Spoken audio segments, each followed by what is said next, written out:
We've all heard some, more likely many, variations of the "if humans could use 100% of the brain" hypothesis, and there are no shortage of quacks offering to help you unlock your full potential. The thing is, we already use 100% of our brains, while the idea of unlocking your full potential is so loaded with questions and contradictions as to barely be worth discussing. Instead of trying to unlock your full potential, why not just focus on unlocking as much of it as possible? Rather than aspiring to be the best you that you can be, why not just try to be a little bit better every day? In short, don't let perfect be the enemy of good. Here are a few good places to start. Focus on what you can do rather than what you can't. This is one of the most powerful shifts in mindset that you will ever make. It's also a super simple concept to understand, even if it is a little trickier to put into practice. That's because it's all too easy to find reasons why things are impossible, or at least not available to us right now.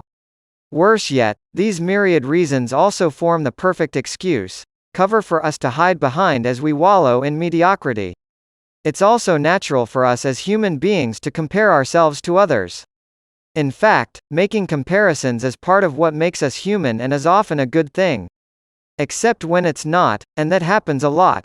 So, instead of spending the extremely valuable time you have making excuses and comparisons, why not start focusing on things you can do? Start today. It really is that simple. Get out of your comfort zone more often. Being the thoughtful and well-read person that you are, you're almost certainly thinking right about now that this is the kind of advice that wins people Darwin Awards, and there may well be a grain of truth in that. But you know what they say: nothing ventured, nothing gained. And no, we're not talking about free soloing El Capitan, joining a cult or becoming a handler of venomous animals. Although if any of those things is what you've always dreamed of doing, who are we to stand in your way? Courting death and becoming a menace to society and or the natural world aside, trying new things and approaching your discomfort head on is a good thing. You'll never meet that special someone if you don't actually put yourself into social situations and exchange words with flesh and blood people. Everybody and everything starts from scratch, meaning that doing so should be the least intimidating thing in the world. And as for finding your life's purpose, if you don't go out and explore the world in all its depravity and wonder, then why bother wondering why it seems to have nothing for you?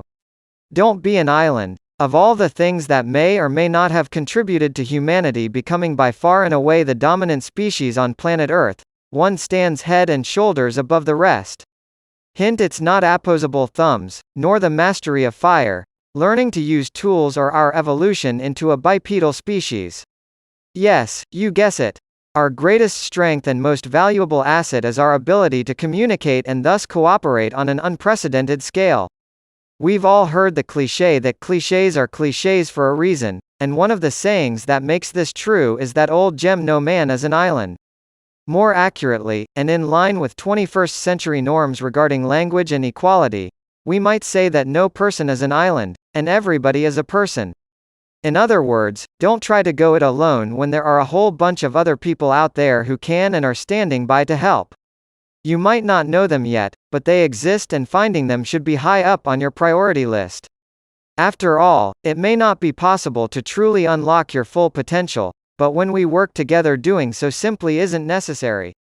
Think holistically. Nothing exists in a vacuum. Everything in your life and in existence depends on other things. Nothing functions without input, and no single thing has meaning without relativity to other things. If that's too philosophical for you, think healthy body, healthy mind, or a team is only as strong as its weakest link, etc. The point is that it's nigh on impossible to optimize just a single area of your life. If you want to improve your memory, training your brain won't get you there by itself. You'll need sufficient sleep, good nutrition, and low stress levels as well. If you want to create a successful business, you'll need more than just some startup capital and a few Richard Branson books. You'll need stamina, discipline, leadership skills, and the right support structures in your personal life. A good example of how this works is the 10,000-hour rule, which has been called the magic number of greatness. It sounds logical enough that with enough practice you can master anything, and it's undoubtedly true that practice and repetition help, but it turns out that people who start as generalists tend to match or even outperform those who specialize from a young age.